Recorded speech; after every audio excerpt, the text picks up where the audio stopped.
Hello and welcome guys. स्वागत है आप सभी का मेरे ब्लॉग चैनल में। आई होप आप सब अच्छे होंगे। आप सब देख रहे होंगे मैं पार्क के अंदर फीडिंग कराने आई हूँ और यहाँ पे इतनी तेज़ तूफान आया हुआ था, ऐसा लग रहा था बहुत तेज़ बारिश आएगी। फिर जैसे जैसे मैं कंटिन्यू धीरे धीरे आगे जा रही थी, हवा बहुत ज़्यादा बढ़ती जा रही थी और आंखों में मट्टी जा रही थी। अब इनको रोज़ खाना तो खिलाना है, चाहे तूफान आए चाहे बारिश आए, खाना इनको मैं रोज़ ही खिलाती हूँ। फिर मैं जैसे जैसे पार्क के अंदर जाती, इतनी तेज़ एकदम से तूफान आया और पूरा आंखों में मट्टी चली गई थी। मुझे ये भी डर लग रहा था मैं उड़ ना जाऊं, लेकिन मैं इन बच्चों को कभी खाना मिस नहीं करती क्योंकि इनको भूख हमेशा लगती है और बारिश में इनको हमेशा खाना देना चाहिए, क्योंकि बारिश की वजह से बाहर जाते हैं खाना ढूंढने और बेचारे गीले हो जाते हैं। और आप देख सकते हो बच्चे मेरा कैसे वेट कर रहे हैं और ये कितने भूखे हैं। मतलब इनको पता है मैं ज़रूर उनको खाना देने आऊँगी और ये चीज़ करके ना मुझे बहुत सुकून मिलता है, क्योंकि जैसे हमें खाना चाहिए होता है दो दो तीन तीन टाइम, इन बेचारों को तो एक ही टाइम खाना मिलता है।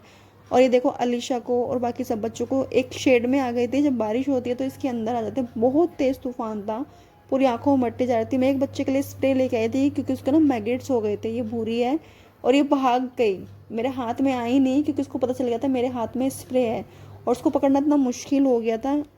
और ये बूढ़ी की बेटी है, सिर्फ एक ही बच्चा बचा था उसका, बाकी सब मर गए थे। ये तो तूफान की वजह से ना पूरे आंखों में मट्टी चली गई थी, तो बहुत ज़्यादा इरिटेशन हो रही थी। फिर मैंने इनको खाना खिलाया क्योंकि ये मेरे ही भरोसे थे कि मैं खाना लेके आऊँगी। और सोचो मतलब इनको इस टाइम पे खाना ना मिले तो कहाँ ढूंढने जाएंगे।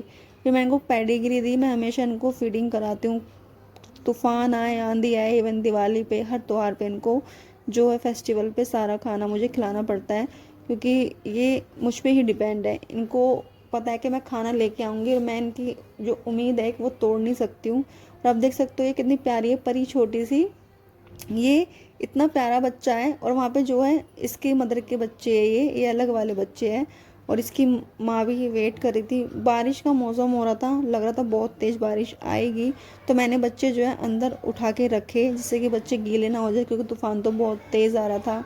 और अलीशा को देखो, अलीशा मुझसे इतना ज़्यादा प्यार करती है, उसको पसंद ही नहीं है मैं किसी और बच्चे को उठाऊँ। फिर मैंने इनको उठा के शेड में रखा क्योंकि लेकिन बाहर जा रहे थे बार बार। फिर मैंने इनको इंजेक्शन लगाए, बच्चों को पार्वो हो रखा था और सारे बच्चों को एक साथ लेके जाना डॉक्टर के पास बहुत मुश्किल होता है, इसलिए फिर मैंने खुद इंजेक्शन लगाने सीखे।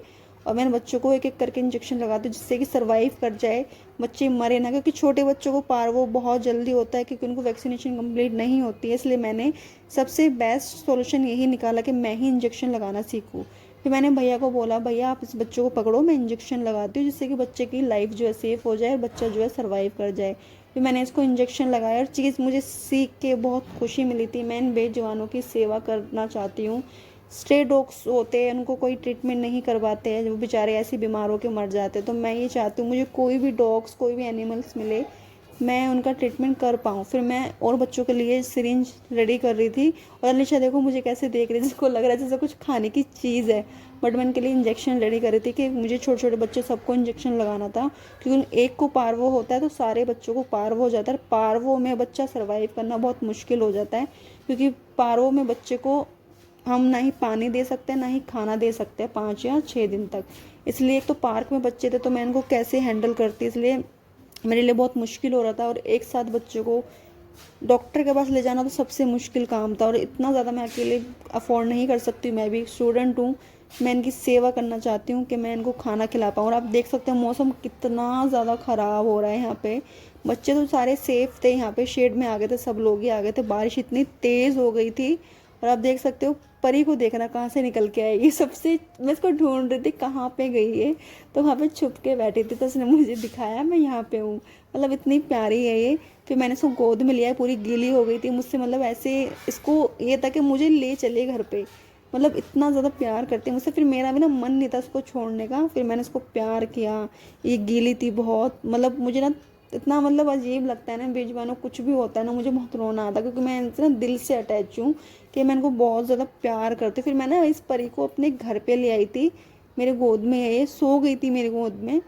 फिर मैंने दूसरे बच्चों को जाके चेक किया कि बच्चे गीले तो नहीं हुए, बट वो गीले नहीं होते। मैंने उनका घर बहुत अच्छे से बनाया हुआ था, ऊपर से जो होती है तिरपाल उसको डाला हुआ था पूरा कवर करके, जो पानी होगा वो उसके अंदर जाएगा ही नहीं, क्योंकि इसमें भी छोटे छोटे बच्चे थे।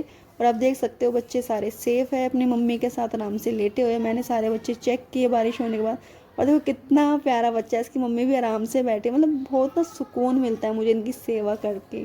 मुझे बहुत पसंद है एनिमल्स, इनको खाना खिलाना, इनसे प्यार करना। तो प्लीज़ आप भी अपने घर के आसपास ऐसे एनिमल्स की हेल्प किया करो, उनको एक टाइम का खाना दिया करो।